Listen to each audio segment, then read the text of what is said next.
Good afternoon, dear viewers. We are continuing a series of videos dedicated to analyzing the functionality of our bot for making an appointment for a visa. Today's video will be dedicated to the Email Generator tab. It's pretty simple, there's nothing complicated here, so let's take it apart quickly. We have generation settings, namely, this is the slider that is responsible for the number of emails that you want to generate. Let's say we have a maximum of 50 here, at least one, let's generate 17 for example, let's put Gmail, for example. That's all we have to do is click Generate Email, please. We have generated 17 separate logins, respectively.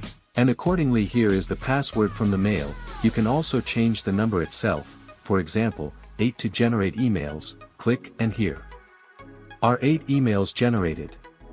Accordingly, each with its own password. That's it for me, thanks for watching, goodbye.